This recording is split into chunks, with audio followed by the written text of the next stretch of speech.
Hello, my name's Barry. Welcome to Christianity Explained. And today I'm joined by my good friend Anthony Wade of the Scattered Sheep Podcast. And we're going to be discussing actually both of our favorite topics, not just Anthony, uh, and that is the Christian nationalism. And according to Michael Bird, who will be kind of reviewing and commenting, and oh no, you don't, Mike. Uh, he uh, came up with the idea apparently that seven types of Christian nationalism. Now, what if you think all basically the same, but some specialty will not? It's, I think you'll find a lot of good insight from what Mike is. Uh, I'm gonna, yeah, there's some. Anthony, did you happen to do some research on Michael Bird? Well, I previewed the video, if that's what you mean. I had not heard of him prior. Well, I did a little extra research. Michael Bird uh, is an Anglican priest. He is a British Australian citizen, and I forget what theological seminary he's involved in. He also worked with N.T. Wright, uh, and had some connection with the new perspective on Paul. I don't think he agrees with everything Wright says, but he's in that. He, It, so, it is interesting that because he's very learned, obviously, and yep. he's very detailed and very objective. And it's interesting that that kind of objectivity you may have to go outside this country to get. So the fact that he's not American now kind of makes sense. Oh yeah. And, oh, and wait.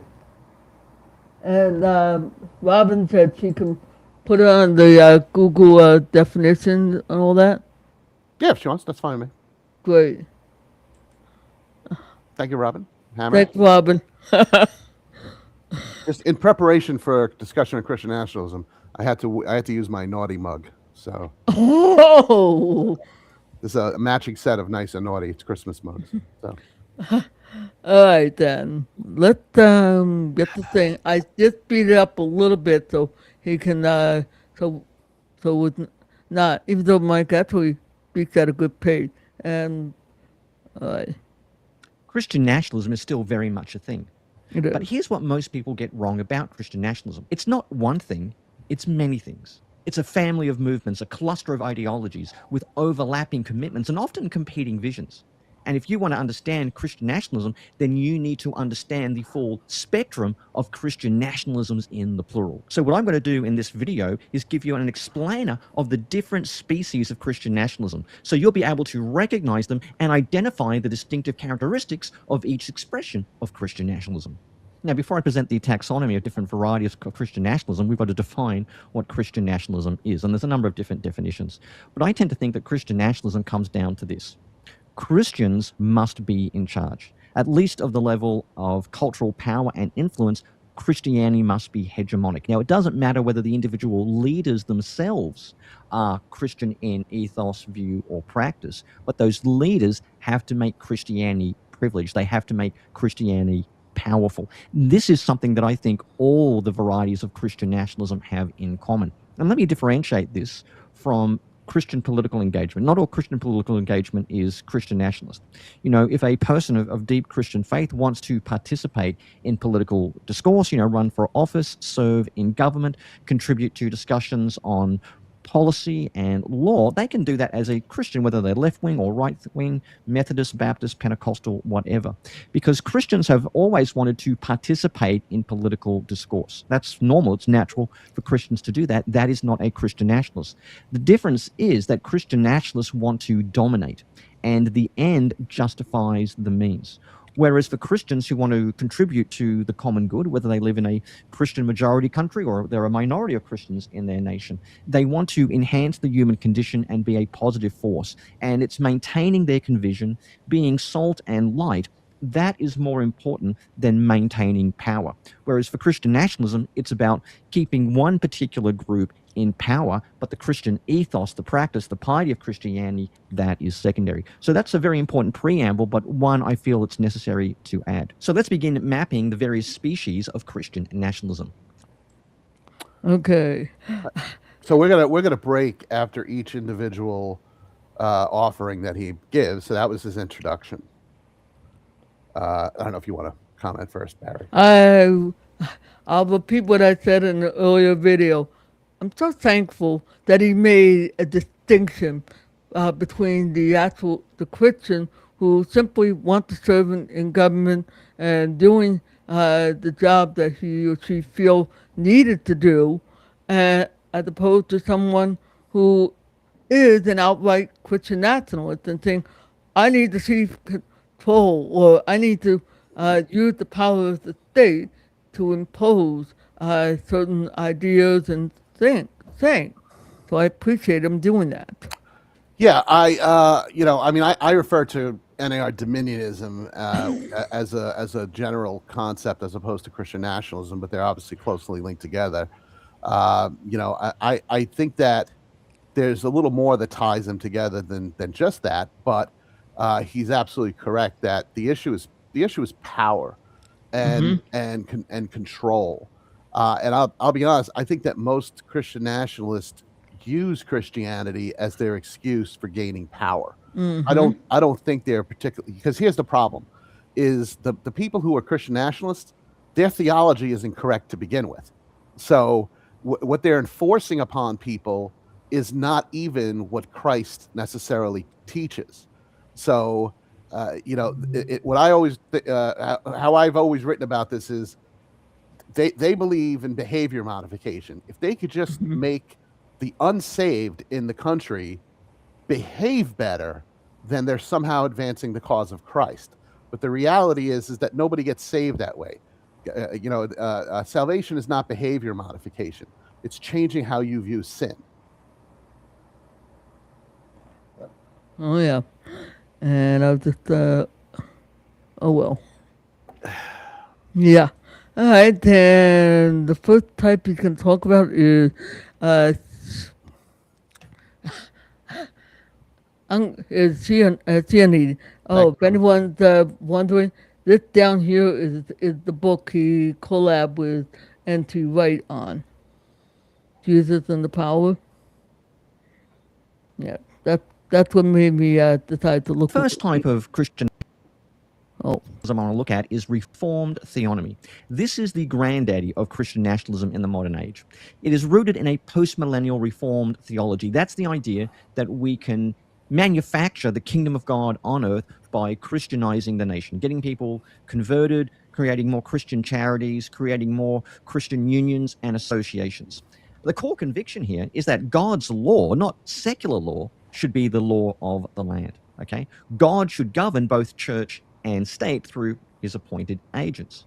And often when they tell the history of America, it's told through a covenantal lens, as if God has a special covenant with America whereby he will bless them if they will enact holy laws and live in a type of covenantal righteousness. So America becomes kind of like a new version of Israel, and the whole nation, to some degree or other, is indebted to obey the divine law of the Old Testament. So you could think of it this way. The New Testament tells you how to get saved. The Old Testament, particularly the historical books, tells you how to run a Christian country. And this is where you get language like the importance of redeeming the culture or promoting a Christian worldview in government, education, and media. And there's a big emphasis on the Ten Commandments, a big emphasis on Old Testament laws, Sabbath laws, moral restrictions, very big on the patriarchal structure of the family. The goal is not so much to completely collapse the distinctions between church and state. I mean, some proponents here will still have a kind of two kingdoms ideology, but they see those two kingdoms as being brought together under God and unified by Christian politicians, Christian leaders who ensure that the church is privileged in some way and it gets to be religiously hegemonic and it operates with a lot of Old Testament themes and motifs. That, in a nutshell, is Christian theonomy. Let's turn to the second species of So Christian. okay. I don't know if you're aware of this, but he is right to call it one of the oldest. It's reformed tsunami. I'm very familiar with it. In fact, to a certain extent, I hate to break it, but yes, Martin Luther did want a cooperation with the state and felt, uh, and that, but really you had to go to uh, John Calvin and others who wanted the state to be involved. But there's also the flip side. You got the church, not only the church using the state, you have the issue, uh, and Michael Bird should definitely know this since his homeland, Britain, um, had the opposite. They were Anglican, they were what's considered the state religion. The state tells the church, the Anglican church at that time, hey, we need you to do this. We need you to keep order this way and that. So you have seen, and the idea was they would impose Old Testament laws, Old Testament custom and thing to a point, because they believe that's the only way to keep social order. Make sense? Yeah, I mean the problem here in one of the chapters in my book, it deals with something a term I coined called conferred righteousness. So the issue that he correctly states in here is, the notion that we need to get the right Christian leaders into the government, and the reality is when you confer righteousness onto any sinful man, you're always going to be disappointed. Yeah. So everybody was, in the run up to 2024, one of the hottest Christian politicians was Mark Robinson. He was running in Oh, yes. North Carolina, one of those two. He was running for governor, and they would invite him into churches, and he would be preaching, and everything was about sin, sin, sin, and then oops, it turns out that he had like a ton of posts on like a website called nudeafrica.com where he wistfully wished that slavery would come back, which is odd since he's black. That's why one of the other chapters of my book is like, if we could just get Mark Robinson elected, it's like, what what, you can't point to me any politician that you would hold up as a paragon of Christian virtue. I'm sorry, Oh, it's just, yeah.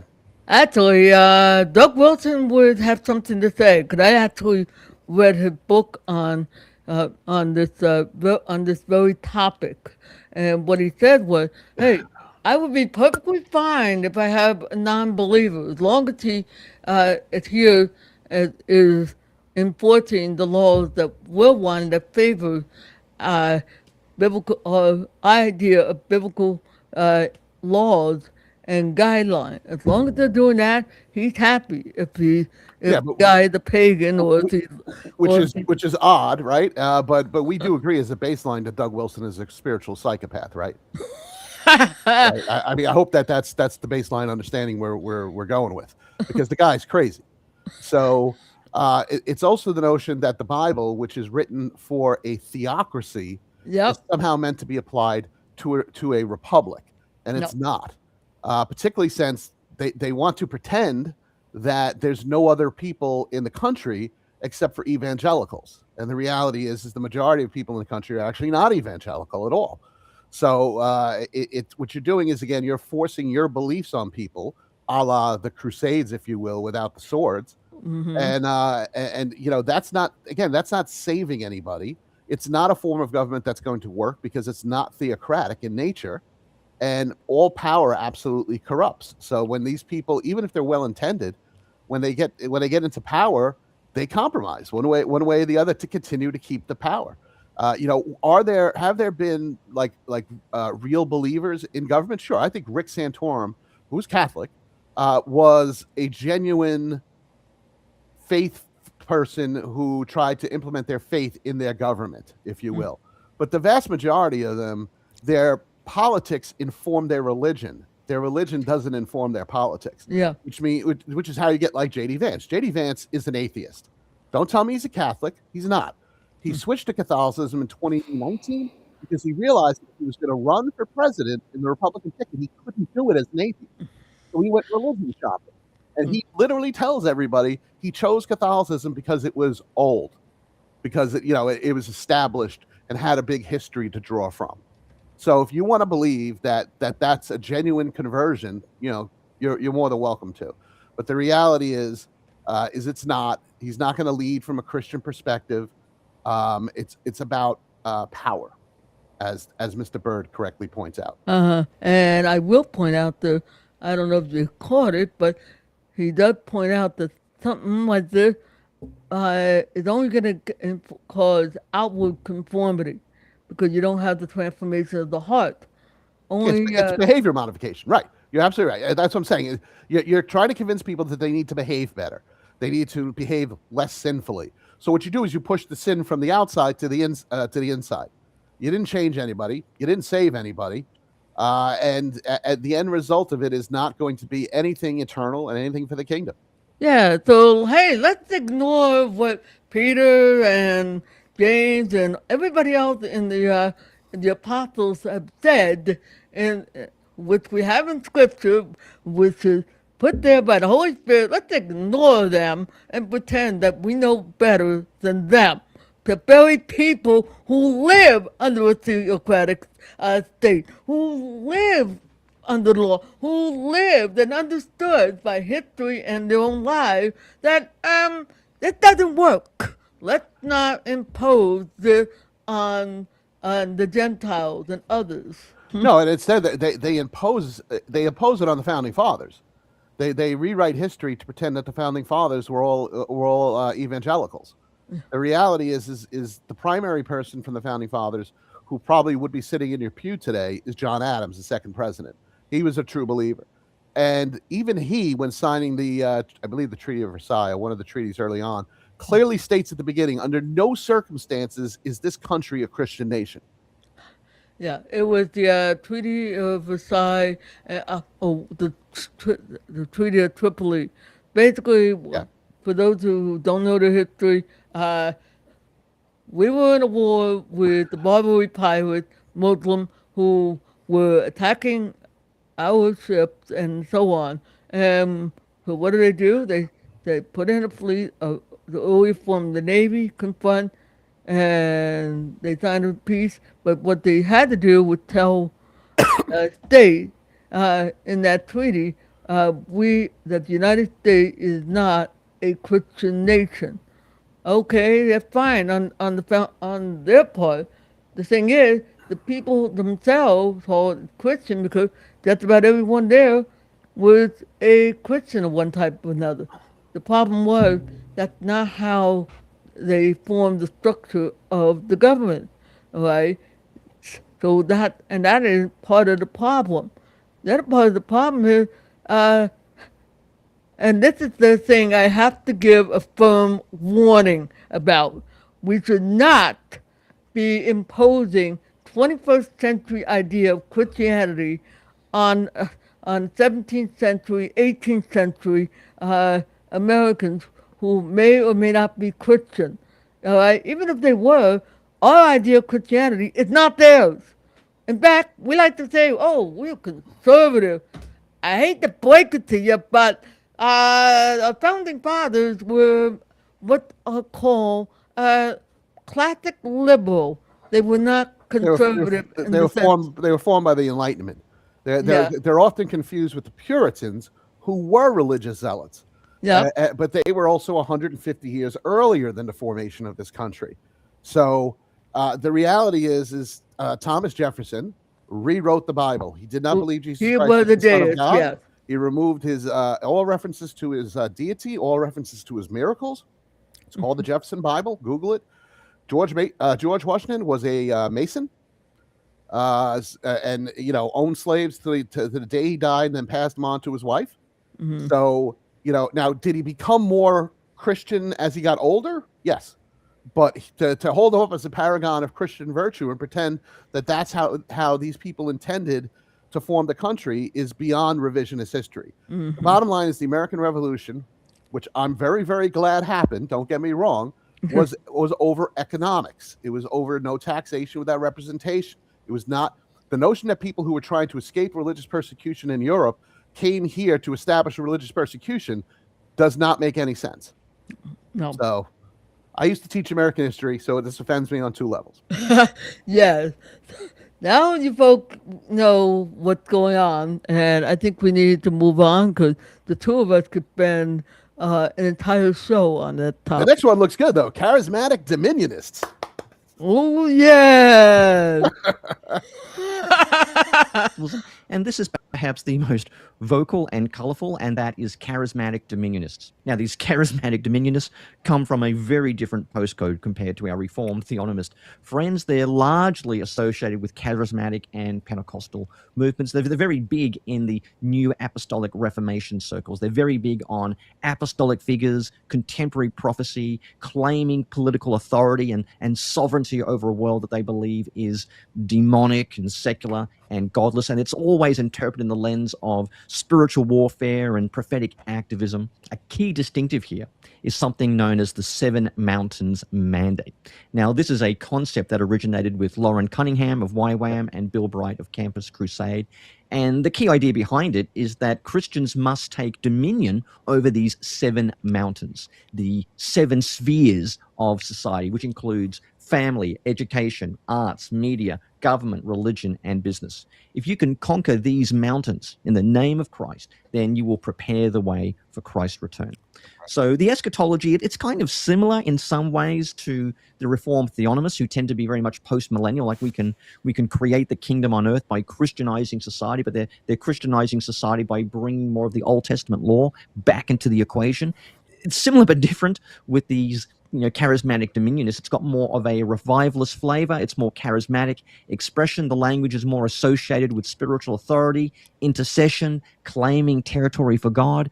And it was during the Trump era that this movement gained a lot more visibility. This would be people like Paula White openly advocating for Trump's candidacy in explicitly prophetic terms. And Trump is cast here not just as a political leader that will give benefaction and blessings to Christian people, but he's seen as a foci of prophetic fulfillment, as if he's the sort of, the new Cyrus, the new anointed king for our times. So this is a movement that fuses together charismatic energy, political ambition, eschatological optimism, typically wrapped together in revivalist rhetoric rather than in doctrinal precision, which is, to be frank, what I think makes it so alluring, so potent, and I would even say so dangerous. Third type of Christian nationalism is... Oh, boy. Let me just...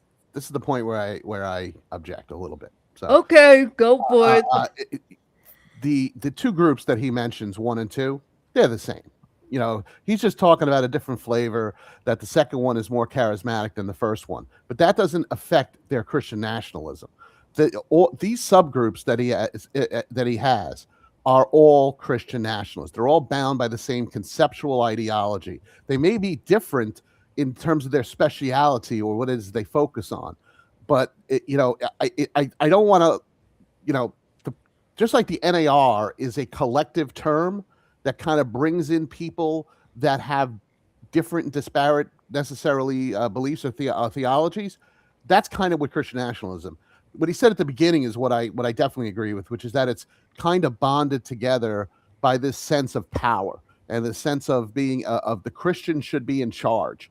And I don't think there's any much difference in the subcategories when it comes down to that. Yeah, then I see a whole lot of other irony, and it is correct because thanks to the guy who did the channel, The Old Path, I think it was. I forget his name. It's been a while. He pointed out that the underlying common ground between the two is dominionist theology. The idea that we have to take dominion in one form or another. And I believe you noticed that Michael pointed out in both cases, both of these guys are post-millennials. Correct. That's their eschatology. Which basically means, hey, if we win this world for Christ, then Christ will return. That we're the one who's supposed to do when it's, no, that's not how Scripture plays it. And that. So, Like he specifically talks about the Seven Mountains mandate with number two. But the Yeah. reality is the number one folks believe in it too. They just may not openly profess it to the point of the charismatic, Mm. but they essentially believe in the same concept, Mm. which is Christian influence within culture, which is what all Seven Mountains is. I mean, it's Oh yeah. the real theology of the Seven Mountains mandate that they don't talk about anymore is that they believe that that will facilitate the second coming of Christ.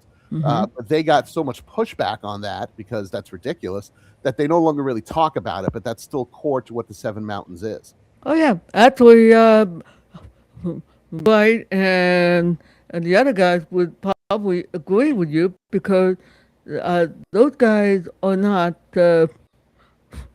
charismatic at all. They are Presbyterians or something along that line. Forget what they are. Right. Yeah. Uh, okay. Oh, good. All right. I guess we can continue on. Catholic integralism. Now, Catholic Yeah, this integralism Catholic is a movement integralism. that rejects the liberal order inaugurated by the Enlightenment. They reject the accommodations made to modernity. They reject the robust secularism that's been introduced in many places. They also reject many of the accommodations made to contemporary culture at the Second Vatican Council. They see it of giving away too much. You know, the attempt to contextualize the Christian faith for the modern age, they believe, has compromised, you know, some of the key Catholic tenets. And so they draw inspiration frequently from Catholic intellectuals and Catholic leaders from the 19th century who were responding to the rise of modernity, who were responding to a number of nationalisms that wanted to relegate the Catholic Church to a secondary status, who wanted to secularize society rather than have a kind of nominal Catholicism as the default. So they often quote and cite Pope Pius as the Ninth Syllabus of errors. They're very much into Christ the King Sunday, which was a feast day created to remind people that, you know, no matter whether your government is, you know, communist or fascist or whatever it is, Christ is king over all, even in the political realm. But the core conviction here is that the state must be subordinated to or subservient, at least in religious matters, to the Catholic Church. They don't just coexist, but rather the state should defer to the Catholic Church in matters of morals, law, and religion. They should operate under the religious and moral guidance of the papacy. Now, this is a vision, effectively, of Christendom restored, where the temporal powers serve supernatural ends, and it is a deliberate and thoroughgoing alternative to liberal pluralism. Catholic integralism is reactionary, but it's not anti-intellectual. In fact, it's attracted a number of very capable thinkers because they perceive the faults in liberal democracy, and they're trying to build, I think, a 19th century version of Catholicism for the 21st century. And it can become attractive when liberalism looks exhausted, fractious, and fragmented. A new Christendom centered on the Catholic Church might start to look appealing. I Oh boy. Yeah, listen. Now you can disagree with me, but I don't. What he described is not Christian nationalism. So I don't know how that subgroup got in here. I can tell you how it got in there real easy. I'm guessing you don't know who the first Christian nationalism was. It was not the Protestant. It's the Catholic Church. Rome. When Rome was mainly the home place of the Catholic Church, they had dominance and ruled it like the Holy Roman Empire. They Yeah, ruled that's and that's they uh, that's quite a long time before America. So right I'm talking and about Christian nationalism today. mhm. I don't know about you, but I have never come across in my 20 years of discernment anybody who espouses the doctrine that he just said. That I'm sure they're out there, but they're not Christian nationalists. Like Yeah. you know what I'm saying that I just don't I personally I don't see it. I'm not saying they don't exist. I'm sure they exist. That people who want to return to the 19th century and have the state answer to the Catholic Church. I'm assuming that would only be Catholics at that point who are espousing this. But it's not going to be wrapped up in seven mountains, you know, theocracy from an evangelical standpoint. So No, I just don't I don't see it as a branch of Christian nationalism. But no, that's because that thing is actually in Europe. That's why we've all seen it with the European flags. That's over in that area. That's what the, that's what had to deal with in Britain with the Anglican Church. That's what they were dealing with. We don't Yeah, have that here. I We're, mean, I'm kind of commenting on Christian nationalism as it comes to this country. yeah. I'm not. I'm sure there are nationalistic tendencies and political persuasions in other countries. I know there's a lot of countries in Europe that are very upset with the immigration policies that have affected their individual countries. I don't know if that version of nationalism can necessarily be compared to American Christian nationalism. No. That's all I'm trying to say. Yeah. Oh, wait till we get to the Byzantine one, then you're really gonna have fun. All right. And speaking of fun, uh, yeah. Did you know that the Baptists got their own version of Christian nationalism? No, Oh, I'll let them. let Mr. Bird explain that to us how. Yeah, for those that don't know, Bird started off as a Baptist and transitioned over to Anglican priest. So when he says he struggles, that's where it's coming from. Take it away, my dear Mr. Bird. Type of Christian nationalism is one that I have struggled to name. It's a Baptist variety of Christian nationalism. And this is why I've struggled to name it, because it involves Baptists doing unbaptist things. My initial intuition was to call it the Baptist paradox, whereby Baptists want to have a separation of church and state, but they still want to control the state. But more recently, I've come to the idea that we should name this Baptican culture warriors. And this is why it's so hard to explain, because Baptists have historically been among the most vocal defenders of religious liberty and the separation of church and state. You know, think of Roger Williams of Rhode Island. There's a very famous address given by George Truett. So there are a number of Baptist figures who fought hard for a free church in a free state, and that tradition runs deep. But there is a significant number of Baptist influence evangelical cultural warriors who want to be Baptist, but they want to do a kind of about face on church state separation. Okay. They now regard religious liberty and church state separation as a type of secular Trojan horse that's undermining Christian America. So they're trying to repurpose the Baptist language of liberty and conscience and orientate it towards the idea of somehow giving warrant or giving legitimacy to Christian-esque or Christian-adjacent leaders who will ensure that Baptist polity is protected and Baptists will remain free and hegemonic. And what I think is the distinctive characteristic of this is that they don't really care who's in charge overall, whether it's a Pentecostal, whether it's, you know, an agnostic or a deist. What they want are for Baptist culture warriors to be the intermediate authorities of the state. Effectively, they want Baptist evangelicals, conservatives to be the bureaucracy, to be the administrating class of this kind of state. That, I think, is the key distinctive. It's a vaguely Christian America with a Baptist bureaucracy where they aspire to get all of America converted to some sense, baptized, and enrolled to vote.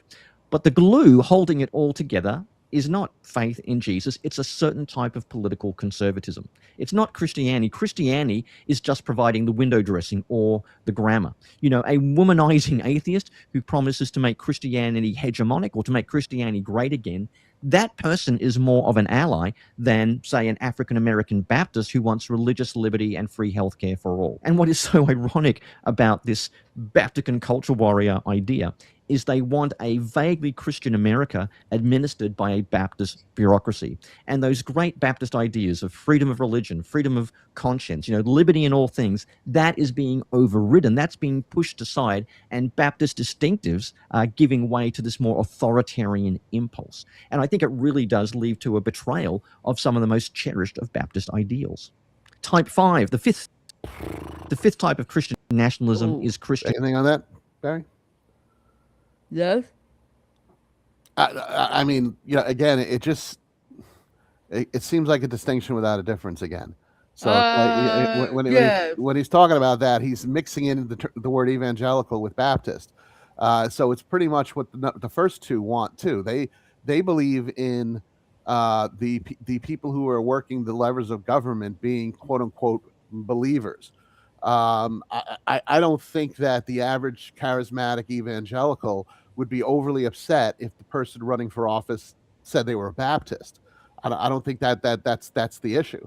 Again, it's this notion of power. I don't see the difference between number five.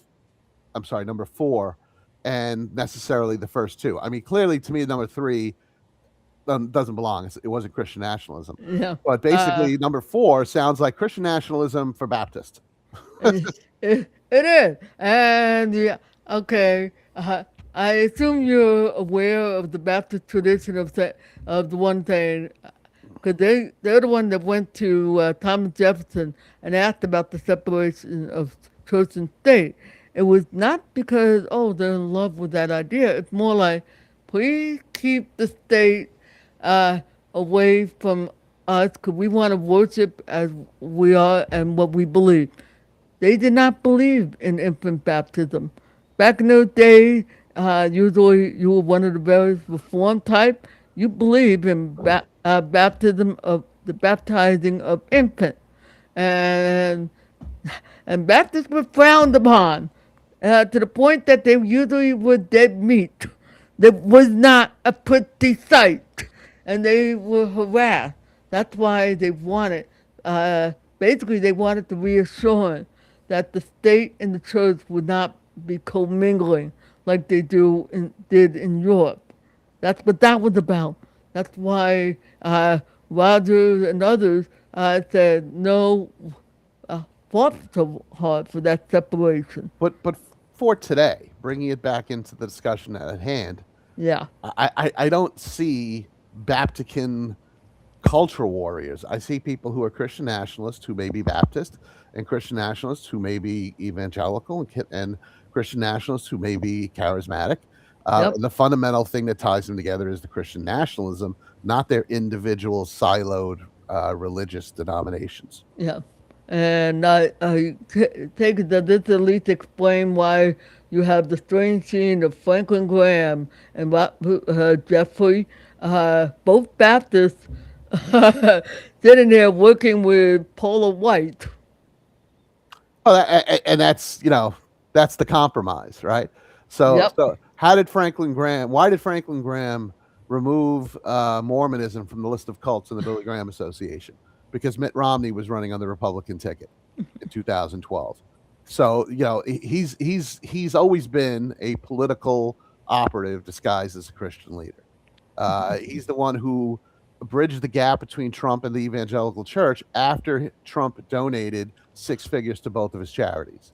So whatever, I'm it's all Christian nationalism one way or the other. Yeah, and he's not the only one. You got Mike Huckabee, who did kind of his own thing. He was campaigning and pushing all that. Yet he would have loved to have uh, whoever it was. He was hoping uh, that somebody who was a Christian, as he believed, but he was gonna willing to settle because that's what they Well, were. They were not. They saw that. Uh, I'm glad you brought Huckabee up because I don't know if you remember, but the way the primary season worked out that year, which is leading up to the 2012 election, yep. Mike Huckabee was the only evangelical Christian person running in the primary. He was a former pastor, Yeah. and the political NAR Dominionists did not choose him. Nope. They chose the Mormon. No. Actually, no. You got that one wrong. Yeah. Mike Huckabee was running in 2008. I'm sorry, He didn't run in 2012. I got the year wrong. Yeah. So it's not Romney. They chose McCain. John McCain. Yeah. Which by the way makes it even worse. So and that's not a commentary on John McCain, but it's like you have a choice of an actual person who was a pastor, and because you deemed him as being less electable, you chose to not put your work your force behind it as Christian representative. It was very telling. Oh, good grief. And I think people are kind of waking up to the reality. And this whole thing actually started, actually, I would say in the 70s, but uh, with Jimmy Carter. He was a Baptist. But if you like it or not, He was sincere in his faith and everything else, but the problem was in the decision he made. And the reality is that you have, uh, but the reality is this: he refused to go after the Roe v. Wade because he apparently believed in the separation of church and state. He didn't. I don't know if it's because he didn't want the state to uh, to put a stop to it or what. I never. I was too young to even know. I just remember hearing something about it a long time ago. But when we have Jerry Falwell and them who are insisting on more majority, more Baptists. They spearheaded a lot of this stuff, and NAR hadn't even come in on the radar yet. Right. Yep. Well, yeah, yeah, yeah. Oh boy, I think we need to go on to the next one. Uh, the not so favorite topic. We come to what I think is easily the most insidious form of Christian nationalism, because this is where it takes on an explicitly racialized dimension. Now, you can find an emphasis on white Christian nationalism in various other forms of Christian nationalism, Correct. because their idea of a Christian state often means a white Anglo-Saxon Protestant Christian state. So it can be very waspy, and they oppose anything to do with racial reconciliation in the names of opposing wokeness. But this variety of Christian nationalism is very sinister because it's based on kinism. And kinism treats ethnic and cultural homogeneity as divinely ordained. And this is a view that draws a lot on the Old Testament, particularly the books of Ezra and Nehemiah, about the racial purity of the Israelites after the exile. They weren't to intermarry with the Samaritans or any foreigners. So there's a big emphasis on ethnic purity, a big ban on prohibiting interracial marriages. And it frames racial mixing and multiculturalism as a type of compromise and corruption of God's people. You get a bit of this in Stephen Wolfe's book, The Case for Christian Nationalism. And if you see some of the people he hangs out with, they're definitely of this mind. They're orientated towards Christian kinism. Now, I did a debate with Doug Wilson where he said, Stephen Wolfe has just been hanging around with the wrong people. Maybe that's true. But I have seen in some of the things he puts out, definitely the idea that you should not be engaging in interracial intermarriage, and fraternizing between the races may not necessarily be a good thing. So this is a movement that can be aligned with white nationalism, identitarian politics, nostalgia for the Confederacy, and it creates a toxic fusion of xenophobia and theology. And this is why some Reformed Christians had to put out the Antioch Declaration in 2024, where they had to distance themselves from the anti-Semitism and the sort of pro-Nazi views of some Christian nationalists. Now, this type of Christian kinism, I think, is by far the most perverse of all the varieties of Christian nationalism. It also, thankfully, is a bit more of a fringe position, but it's a very loud fringe position, and it's no less dangerous for that reason. The sixth... Oh boy. Yeah. So obviously, the poster child there for me is Joel Webbon. Joel Webbon is a blatant, overt racist who said, black people should be thankful for slavery because if not, they would be living in grass huts today. Yeah, and don't forget Corey Moller, who was kicked out of the Missouri Synod or whatever synod he was in, because they said no to that guy. Dale Partridge is with yeah. them also. Listen, it's again, so basically number 5 is the racist Christian nationalists. Obviously, not all Christian nationalists are racist, although there is a flavor of white supremacy, as he says, throughout all of them, really. But but to me, the kinism aspect of it is the overtness of it, is the blatantly in your face. Ruslan, who you'll never see me promoting, went on a debate with Joel Webbon. He brought along an ally, the young man Avery, I think his real name is, and he goes by the handle God Logic. And they took Joel apart. Now, they were prepared, but in fairness, the Bible was completely on their side, because Joel was trying to basically make the case for kinism. He was trying to make the case that that there shouldn't be the intermingling of I'm sorry, of races among the church, within the church. And I remember, like, they asked Joel, like, if you had a daughter who, wanted to date a black Christian male from your church, full believer, believed in everything you believed, like, would you be okay with it? And the answer was, I don't understand the premise. Are you suggesting there was no similar white people in the church? All right, well, then you're a racist, and at least you have the kindness to let us know up front that you're a piece of garbage. So Yep. And I actually did, like I said in the previous video, I did a whole Bible study where I'm pretty much trashing the whole racism, the ethnic purity was what they were talking about. And I said, no, Bible does not support that. You got Miriam to turn white as snow, and and all kinds of stuff in scripture that speaks against the lie that these guys were believing. yeah, Jesus was from the Middle East. What?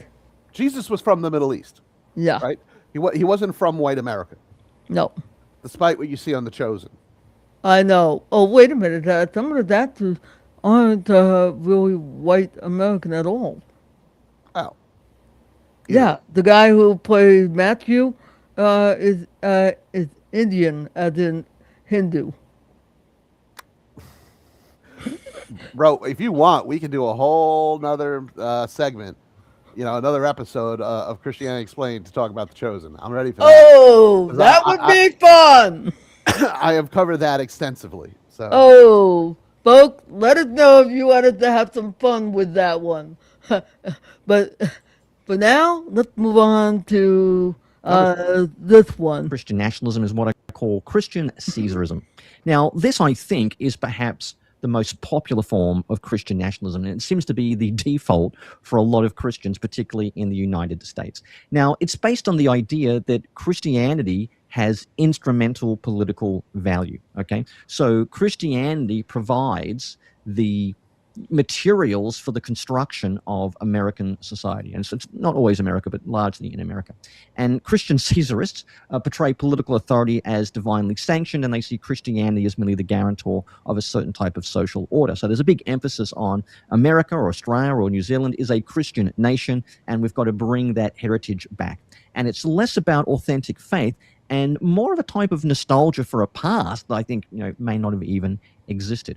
And they're very big on symbols and signals. So very big on flags in churches, patriotic worship, the fusion of national and religious identity, a sacralized mission for America in the world, and Christianity functions as a kind of badge of tribal belonging rather than as a source of moral transformation. Now, it's got a lot in common with other varieties of Christian nationalism, but it's the idea that we want people who are vaguely Christian as leaders, and we want a vague or even thin veneer of Christianity in our nation. And this is the type of Christianity that politicians will try to embed themselves within. So this is why they want to speak in churches, why they want to be seen with certain Christian leaders, because they want to identify at least with the tribe, even if they don't actually practice Christianity in person. So it's really Christianity as theater, Christianity wearing the costume of a Caesar.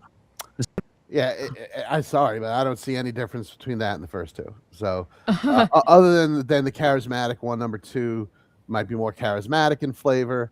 But the reality is there was nothing that he said about number six that was really any different than number one or number two. It's all Christian nationalism. The people he's describing can go to any type of church, and basically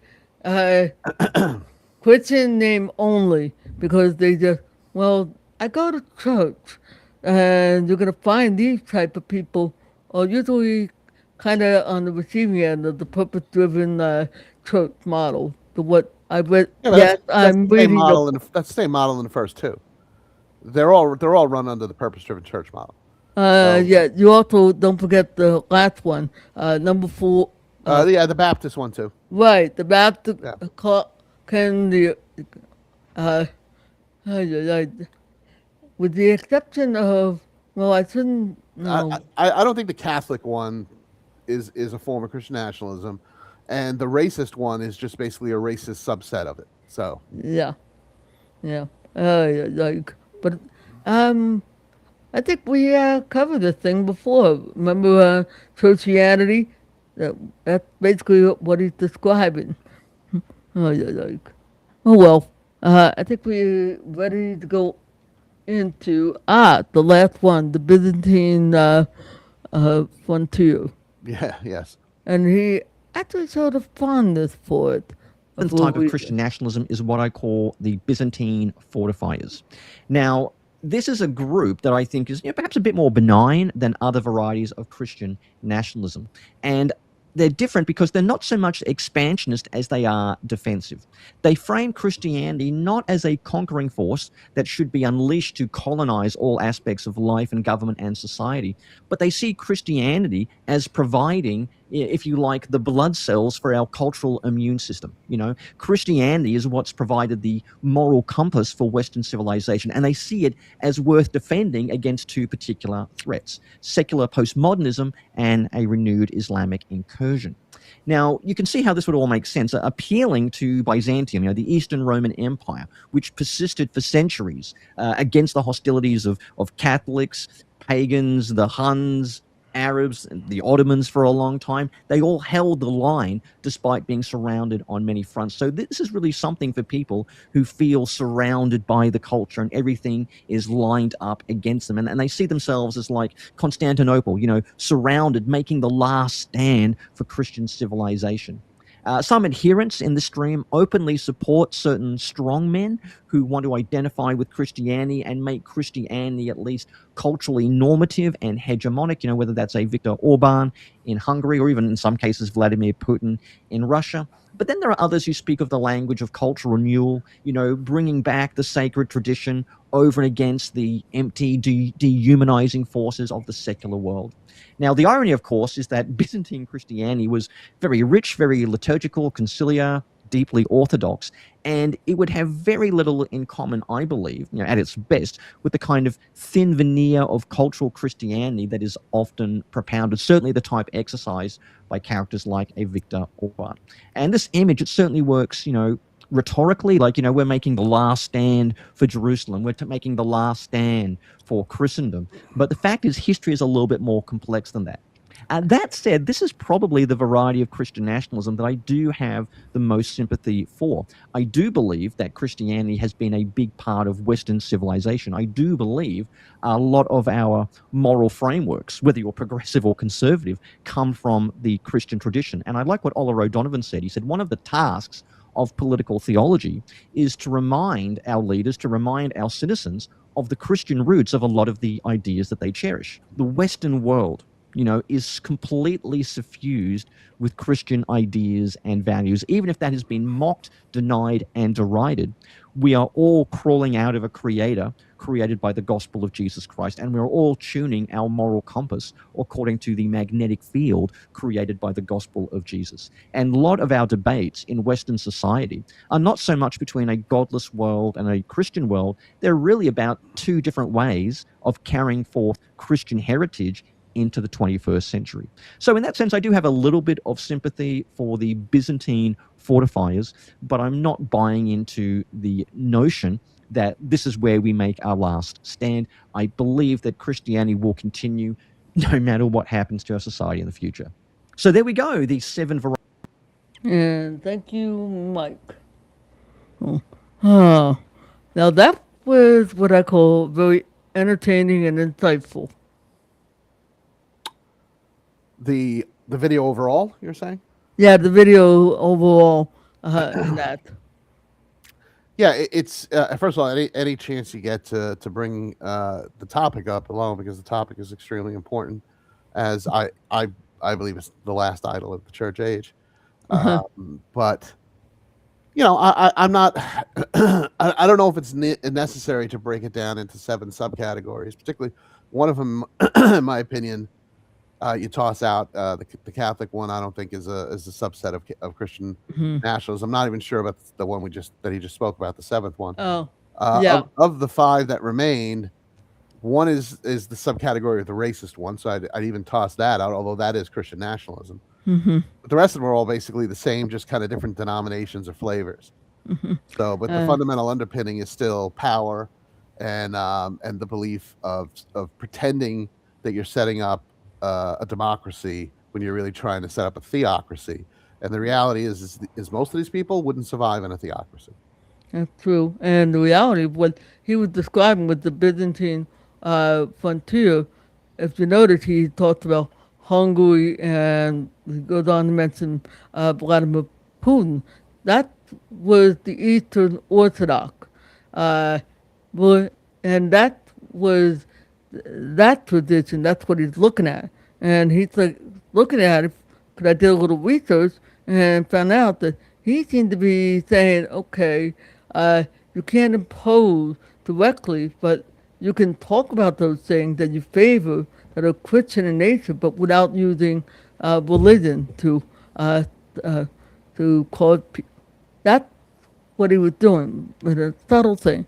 But the reality is that people are going to pick up on some of these things. I don't know.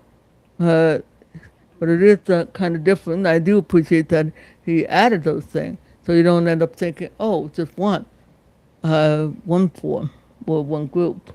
And you're No, right. A lot of the others, they are like different shades of the same thing. yeah, I'm not. I think that the conversation again is worth having, and it's important to recognize, um, the individualized differences that he pointed out, as long as you understand that they're all kind of under the same umbrella.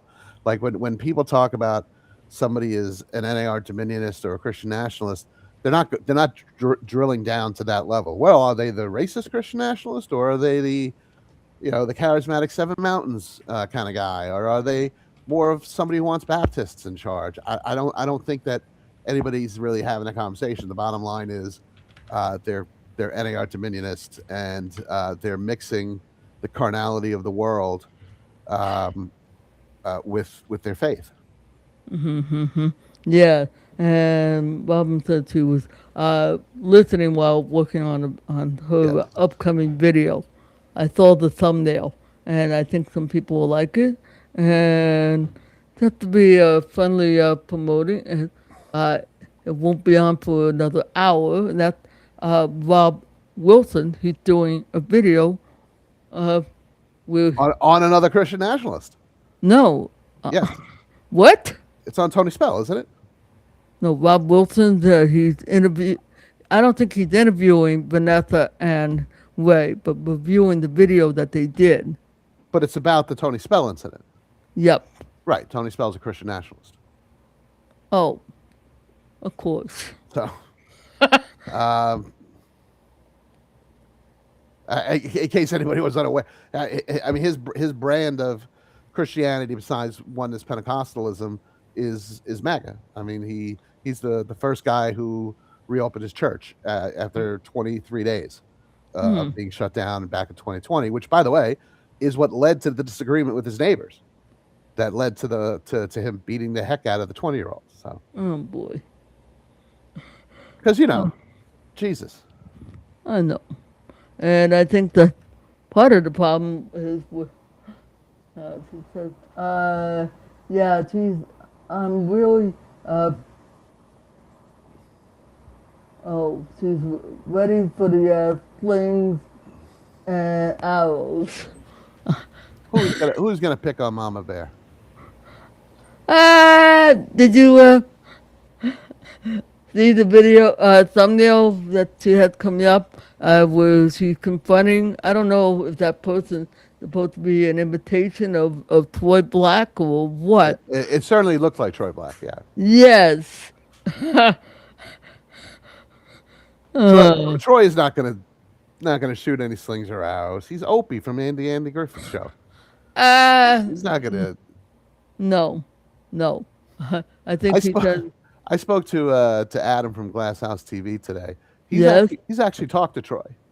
Oh, he did. Yeah, Troy called him to try to get him to drink the Kool-Aid. How did that work out? It was very frustrating for Adam. He said that he talked to him for like an hour, and basically, he basically admitted something like, originally he was just doing Bible study, but he wasn't getting any views. So the Holy Spirit told him to just start saying, "Thus saith the Lord." And she said, yes, her video is about Troy Black. I can't wait, Robin. As you know, I'm the Troy Black whisperer. So uh, I'm just happy. I'm happy anytime somebody else covers him. Oh, the way she does it is very entertaining. Yes, I'm not entertaining. Singing. Oh, is this a music video? Uh, knowing her, yeah, I would think so. That's correct, Robin. It's a Yeah. grift. It's a grift. He's got 5 kids. This is how he pays the bills. He can't stop false prophesying because that's how come he has 590,000 subscribers. Because unfortunately, preaching the gospel and Bible studies does not sell. Yeah. And, and this video actually, surprisingly, wow, was like was about an hour. And this really wasn't that long. This thing really, this topic went off pretty quick. Well, I think that we approached it because there were 7 things to cover, Yep. and we didn't want to interrupt the flow of each individual one. Like there were plenty of times, Barry, where I was like, I wanted to raise my hand and go, stop, stop, but like we have to wait to the end of the segment. So, Yeah. so I think that kind of sped things up. Like if I was yapping the whole time through it, then Yeah. we'd only be up to number 3 now. Did you see the church that he showed and when he did the Baptist thing? I did not. Yeah, it was Ebenezer Baptist Church. Martin Luther King's church. Yep. And it's also, do you know, would you like to take a guess at who is the current senior pastor of that church? Senator Warnock. Yep. Yeah. And I think that's great. So, I've heard Pastor Warnock speak on various talk shows and stuff like that, and you know, we'll see if he gets reelected. I think he's up this year.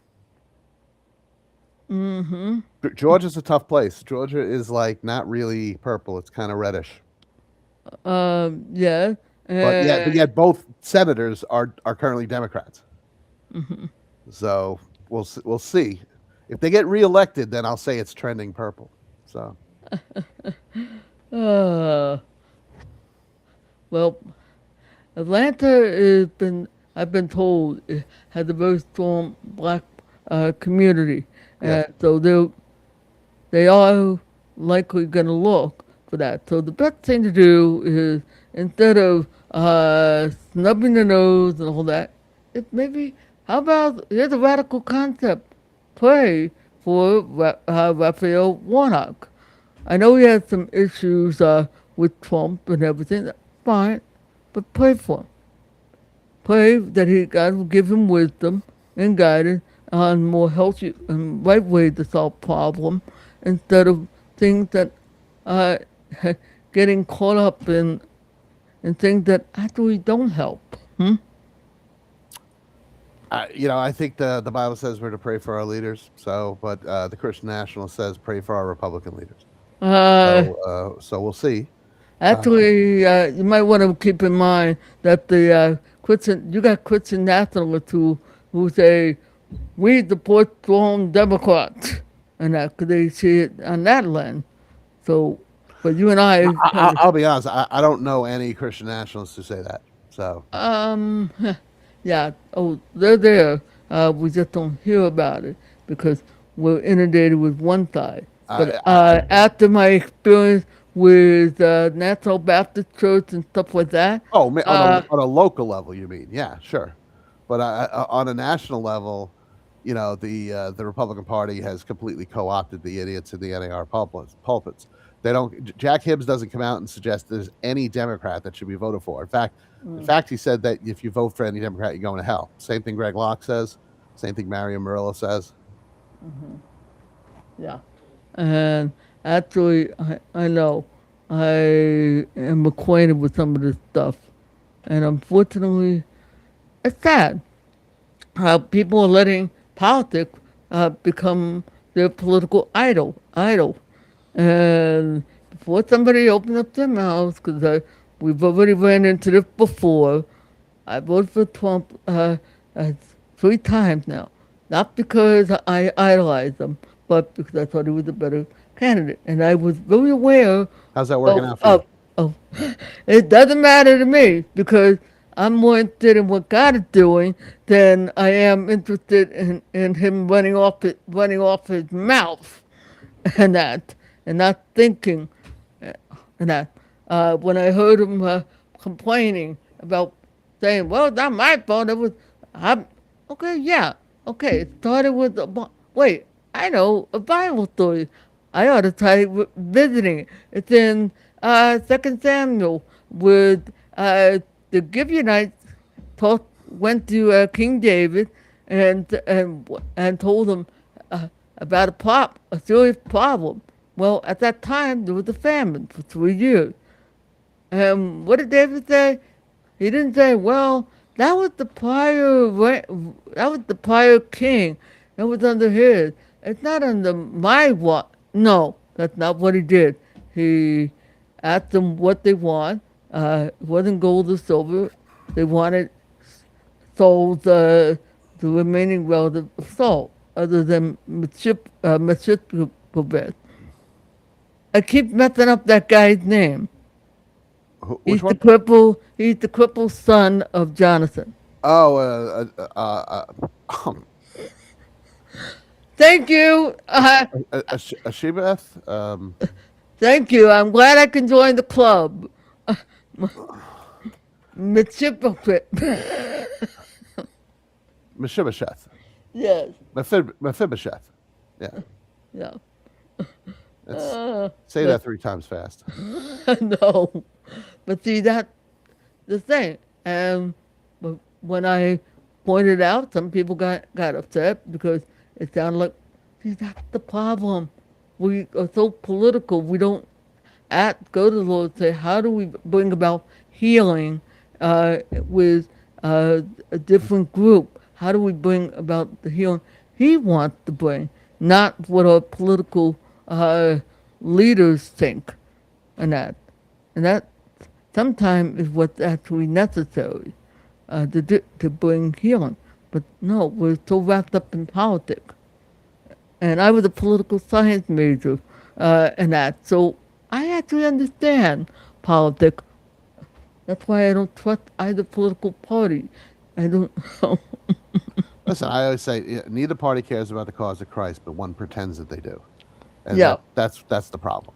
So it's like it's funny. I recently had an exchange with somebody on my uh, comments who was basically saying I'm unsubscribing because I don't come here to listen to your politics, and I'm like, I don't know what you're talking about. Like, if you think that I said something political that's not Christian based and in the Bible, please let me know. I'll be happy to retract it if you're correct. But I don't think you can do it. So what you're doing is you're confusing. This is what the bottom line is. During the run up to the 2024 election, there was nobody suggesting Kamala Harris was the second coming of Esther. If they did, I would have covered it. But there were people saying that Trump was the second coming of King Cyrus, had an Elijah anointing and a Deborah mantle, which is why it gets covered, because that's the idolatry. So if that makes it look like I'm anti right wing, I don't really care. I got a little bit of news. You know, you're in a way agreeing with Lance Wall now. How so? Because Lance said some time ago, because he's apparently gotten flack and say, "Oh, I don't like being too political." He had to say, "I hate to break it to you, but uh, politics is already invading the church. You have to talk about the issue. Yeah, You that's have not to confront." that's like the completely not what I'm saying. Just to be clear, Lance Wallnow is a political whore. He's not a I Christian. know So that. he's saying that because he wants to promote his politics.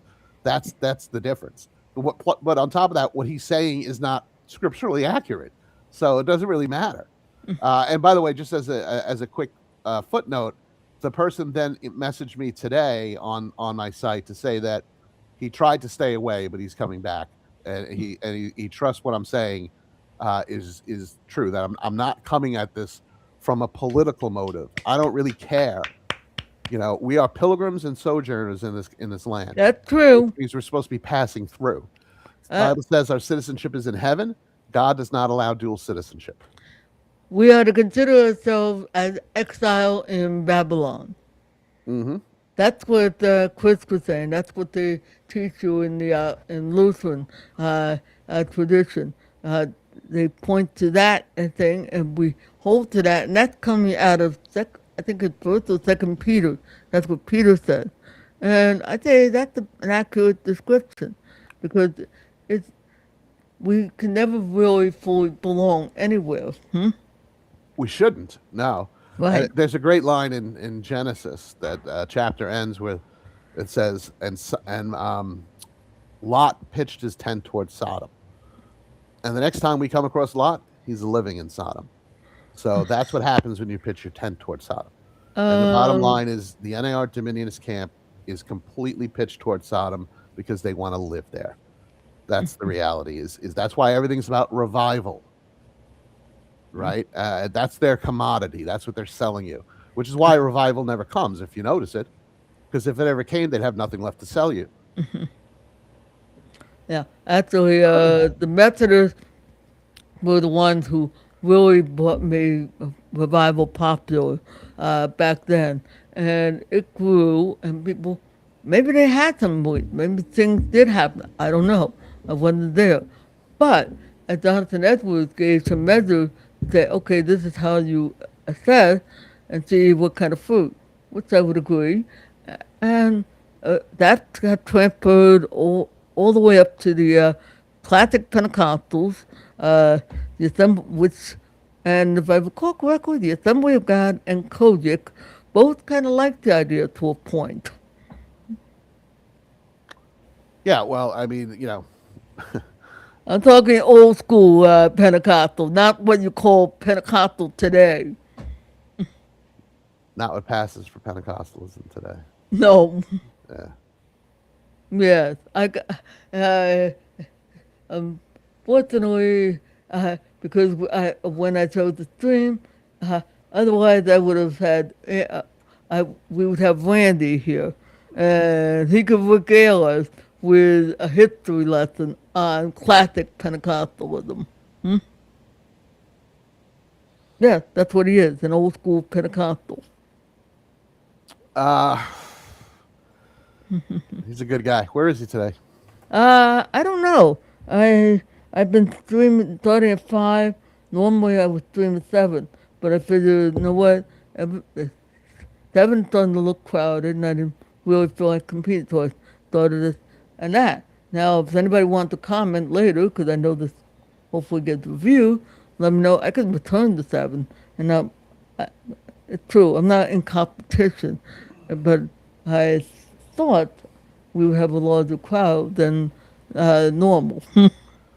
Well, I mean, part of it maybe that I didn't post it on my site till right before we went live. I think it was just out of, um, I guess, respect for Rob and the fact Yeah. that actually, I mean, I didn't even know at the time that Robin's thing was going to go off at 7 also. So it's hard. Yeah. Somebody asked me about whether I would ever do a live, and I'm like, I don't know if I can find a time slot. Yeah. Oh gosh, yeah. I do these live because I know people enjoy this sort of stuff, and that. Okay, there really isn't too much. Okay, folk. Uh, I'm gonna cut down the stream now for the live chat because we pretty much actually covered everything that is to be covered. And want to thank those of you who are watching this on the replay, uh, and hope you are enjoying. You get something, and let me see who. Robin, are you talking to me or Barry? Uh, she said if you ever want to do a live with me, she's talking to me. You're more than welcome, brother. I would love to do another live with you, Robin. And give Anthony a little bit of a breather. Just let me know what time and that. And who knows, maybe we will have some fun hunting. What is she saying there? She was saying me. Yeah, I'll be, would be, I would love to do a live on your channel, Robin. If you want, Oh, just let me know. What works for you. oh, I see. Oh, you want Anthony to show up on your channel. I got you. That'll be fun for you. Yeah. And I could always, and I'd love to have you and both of you here because you're a very fun person to have. All right, folks, I'm going to shut the stream down, all right, because this has gone long enough. And yeah, okay. Funny. All right, then. Hey, Thanks, everybody. thank you. Bye. Bye.